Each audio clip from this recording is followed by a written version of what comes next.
నమస్తే. ఈరోజు హైదరాబాద్లో ముఖ్యంగా తెలంగాణ రాష్ట్రంలో ఓవరాల్గా అందరినీ చాలా భయభ్రాంతులు చేస్తున్న అంశం హైడ్రా. ఈ హైడ్రా అనేది irrespective of category of persons, there may be a political leaders, there may be A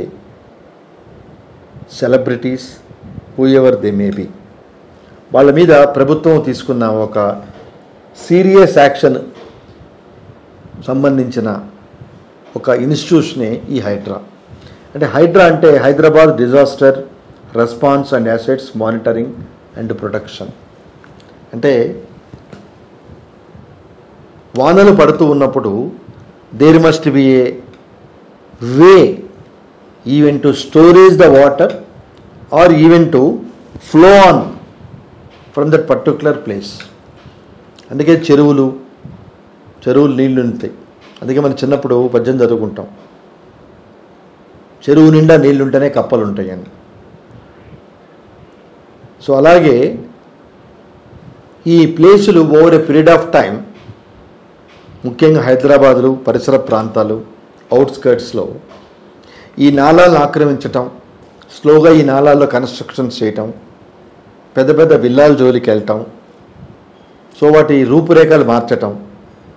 so హైదరాబాద్లో ఎప్పుడు వానలు వచ్చినా గత 15 ఏళ్ళుగా రోడ్లన్నీ మునిగిపోవటం, స్టాగ్నేషను, ఈవెన్ రాజ్భవన్ ముందే ట్రాఫిక్ జామ్ అవటం. అంటే there is no way out to flush out of this rain water. There is no way. అంటే తెలుగు లీగల్ ఫోకస్ వాళ్ళు ఈ పర్టికులర్ ప్రోగ్రామ్ మాట్లాడటంలో ఉద్దేశం ఏంటంటే లీగాలిటీస్ గురించే మాట్లాడుతున్నా. బాగా గుర్తుపెట్టుకోండి, this is only introduction how the HYDRAA established by the recent Congress government and what are the steps they are going to take whoever violated the particular activities అనేది, దీని లీగాలిటీస్ అనేది ముఖ్యాంశం. మనం ఏ స్థలం కొనుక్కున్నా, ఏ ఇల్లు కొనుక్కున్నా దాన్ని లీగల్ ఆడిటింగు, పూర్వాపరాలు, లింకు డాక్యుమెంట్సు వగేరాలు అన్నీ తీసుకొని మనం ఎంటర్ అవుతాం. ఎందుకంటే ఒక ఇల్లు కట్టుకోవాలనేది ఎవరికైనా ఒక కళ. అంటే ఈవెన్ 100 ఇళ్ళున్నా, ఈవెన్ అనిల్ అంబానీ లాంటి వాళ్ళు ఉన్నా, ఎన్ని ఇల్లు కట్టుకున్నా మళ్ళీ ఇల్లు కట్టుకోవాలనేది ఒక అంబిషన్ ఉంటుంది. ముఖ్యంగా ఈ మిడిల్ క్లాస్ వాళ్ళు ఇల్లు కట్టుకోవాలనే ప్రాసెస్ వచ్చినప్పుడు, ఈ బ్యాంకు లోన్స్కి వెళ్ళినప్పుడు they will ask so many questions. అంటే ఒక 33 ఏళ్ళ ఈసీ తీసుకురండి, లింక్ డాక్యుమెంట్ తీసుకురండి, దీని మీద గతంలో ఏదైనా లోన్ ఇచ్చుంటే ఆ బ్యాంకుల యొక్క లీగల్ ఒపీనియన్ ఇచ్చిన వాళ్ళది 4 దాఖలాలు తీసుకురండి అని చెప్తూ ఉంటారు. అవన్నీ కామన్ మ్యాన్కి. కానీ పెక్యులర్ ఏంటంటే ఈ నాలాల్లో అలాగే ఈ చెరువుల్లో అక్రమంగా కన్స్ట్రక్షన్ చేస్తున్న వాళ్ళందరూ వాళ్ళ సొంత డబ్బులతో కట్టారు అని నేను అనుకోను. అంటే సబ్జెక్ట్ టు ది కరెక్షన్. డెఫినెట్గా కొంత లోన్స్ రైజ్ చేసి మాత్రం కన్స్ట్రక్షన్ చేసే అవకాశాలు ఉంటాయి. Okay, financial aspects, banks legality అడక్కపోయినా బాగా గుర్తుపెట్టుకోండి. అంటే if they are capable enough to construct the building on own self earnings, ఈ బిల్డింగ్ కన్స్ట్రక్షన్ పర్మిషన్స్ కానీ అనుకోనివ్వండి, ఎలక్ట్రిసిటీ అనుకోనివ్వండి, వాటర్ కనెక్షన్ అనుకోనివ్వండి, తర్వాత ఇవన్నీ జరిగేటప్పుడు without following or without considering the legalities of the construction ఈ ఆర్గనైజేషన్స్ అన్నీ ఇస్తూ ఉన్నాయంటే governmental organizations in the sense governmental organizations, సంబంధిత డిపార్ట్మెంట్లు. అంటే ఒక ఇల్లు కట్టాలి అంటే ఒక బ్యాంకులే ప్రధాన పాత్ర వహించవు. మున్సిపల్ ఆఫీస్ అయితే పరిధిలో ఉంటే మున్సిపల్ ఆఫీసు, కార్పొరేషన్ ఉంటే కార్పొరేషను, గ్రామ panchayat, what ever it is. అలాగే electricity board, water connection, drainage system, ఇవన్నీ కూడా సంబంధిత డిపార్ట్మెంట్లు. సో ఈ క్లియరెన్స్లు అన్నీ ఉంటేనే ఆ బిల్డింగ్ కన్స్ట్రక్షన్ కంప్లీషన్ అవుతుంది. సో ఇలాంటి ఇన్ఫ్రాస్ట్రక్చర్ ఉన్న పరిస్థితుల్లో ఇన్ని ఏళ్ళుగా ఈ illegal constructions within Hyderabad or outskirts of the Hyderabad జరుగుతూ ఉంది అంటే why concern authorities are neglecting or it is nothing but dereliction of their duties. Definitely this is nothing but dereliction of the duties. And outskirts ఈ నాలాలు వగేరాల construction ఒక్క నిమిషం పక్కన పెడితే, ఒక్క నిమిషం, ప్రైమ్ సెంటర్స్లో కడుతున్న కట్టడాలని కూడా after completion of the construction surprisingly ఈ మున్సిపల్ అథారిటీస్ ఇల్లీగల్ కన్స్ట్రక్షన్ అని, పర్మిషన్స్ లేవని, ఫర్ ఎగ్జాంపుల్ G+3కే పర్మిషన్ ఇచ్చాము, G+4 G+5 కట్టారని, మీ బిల్డింగ్లు ఎందుకు కూల్చకూడదు అని నోటీసులు ఇవ్వటం, దీని మీద వాళ్ళు హైకోర్టుకి వెళ్ళటం, హైకోర్టు స్టే చేసి లీగాలిటీస్ ఎగ్జామిన్ చేయమంటాం, ఇవన్నీ తరచుగా జరిగే ప్రాసెస్. ఇక్కడ అర్థం కాని విషయం ఏంటంటే, ఒక్కసారి బిల్డింగ్ పర్మిషన్ ఇచ్చి ఇది on receipt of the requisite fee building permission construction ఇచ్చి, is it not the duty of the town planning officer or concern authorities in the municipal officers? ఈ కన్స్ట్రక్షన్స్ మనం పర్మిషన్ ఇచ్చిన G+3 ప్రకారం జరుగుతున్నాయా are G+5 జరుగుతున్నాయా అనే duty వాళ్ళకి లేదా? ఇదే మున్సిపల్ ఆఫీసెస్లో విజిలెన్స్ డిపార్ట్మెంట్ ఉంది. So what are the activities of the vigilance department? Is it not comes under their category to scrutinise or evaluate the construction activities whoever taken the permission from the authorities? So అందరూ కోర్టుకి వెళ్ళటం, permission తీసుకోవటం temporary.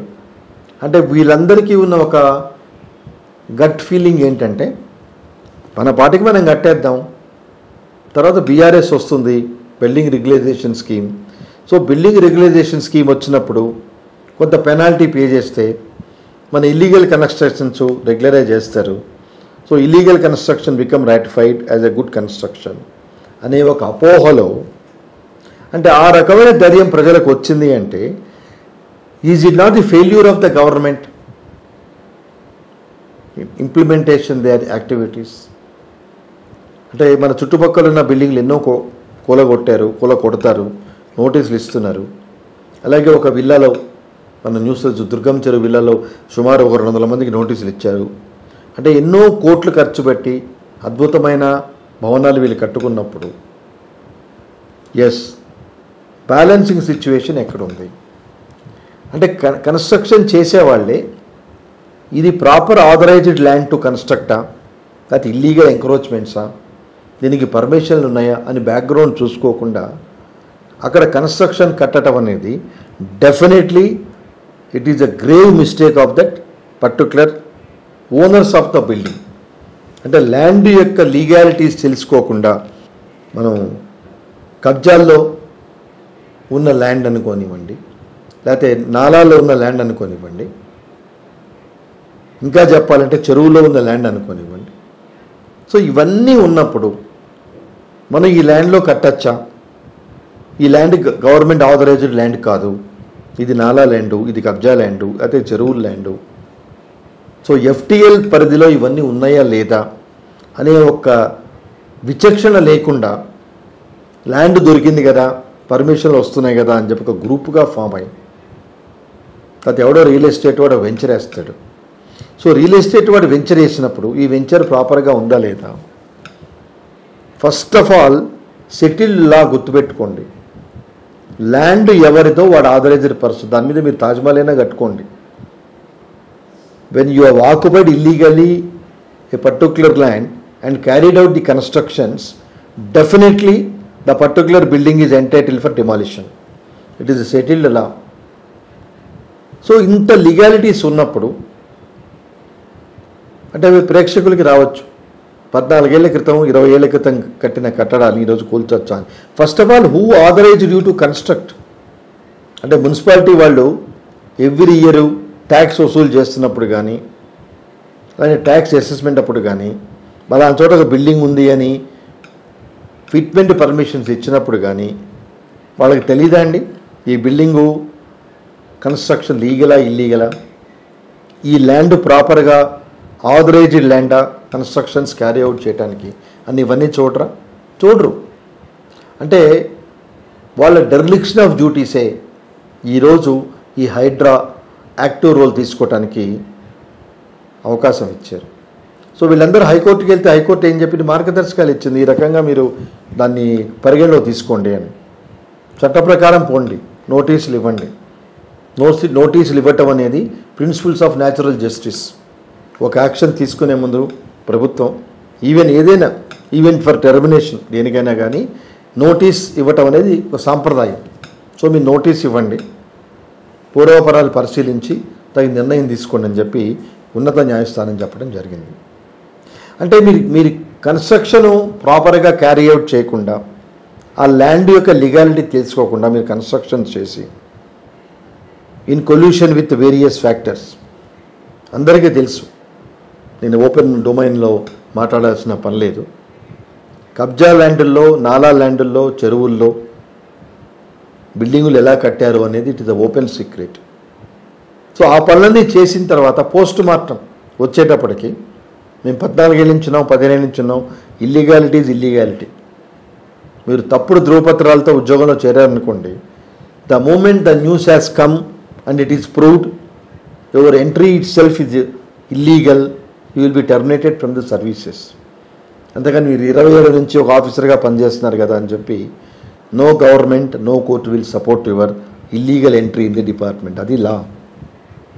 So ప్రతిదానికి ఒక legalities అనేది ఉన్నప్పుడు ఆ లీగాలిటీస్ని follow కాకుండా మీరు ల్యాండ్ కబ్జా చేసి, లేకపోతే ఎవడో వెంచర్ వేశాడని చెప్పని without proper verification of the sanctity of that particular venture మీరు బిల్డింగులు వగైరాలు కన్స్ట్రక్షన్ చేసుకొని ఈ రోజున యాక్టివిటీస్ చేస్తున్నారు అంటే, ఆ రకమైన యాక్టివిటీస్కి how do you expect legal సోలిస్?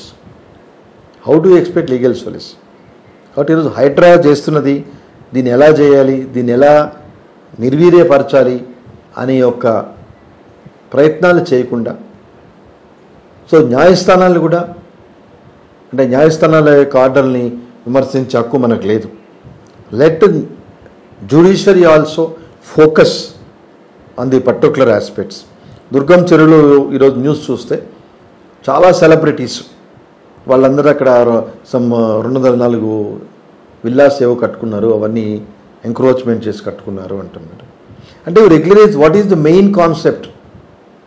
ఈ వర్షపు నీరు వీటిని స్టోర్ చేయడానికి, తద్వారా జనరల్గా వీటికి వచ్చిన యాక్టివిటీస్ చేయడానికి ఈ ఉపయోగపడే యాక్టివిటీస్. సో వాటిని టోటల్గా మనం ట్యాప్ చేసి, సో సిటీలో ఇన్కన్వీనియన్స్ సృష్టించడానికి మీ యొక్క ఇల్లీగల్ యాక్ట్ ఎంక్రోచ్మెంట్స్ కారణమవుతున్నప్పుడు, government is for everybody in the state, not for some group of people. గుర్తుపెట్టుకోండి, the purport of the government activities are for every citizen, not for exclusive. So principles of state policy should be followed by any government. So there is no discrimination.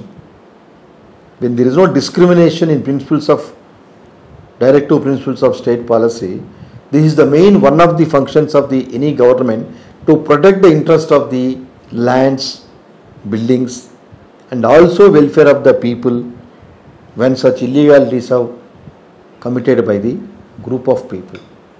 కాబట్టి ఈరోజు ఏదో గందరగోళాలు చేసుకొని media hype ఇచ్చేసి హైడ్రా అలా చేస్తుంది, మీ encroachment కరెక్ట్గా హైడ్రా మీ జోలికి ఎందుకు వస్తుంది? ఆ యొక్క సెల్ఫ్ అసెస్మెంట్ ఎవరికి లేదు. మీ ల్యాండ్ కానీ, మీ కన్స్ట్రక్షన్ కానీ, మీ పర్మిషన్స్ కానీ ప్రాపర్గా ఉంటే HYDRAA will not touch you. HYDRAA will not create any inconvenience.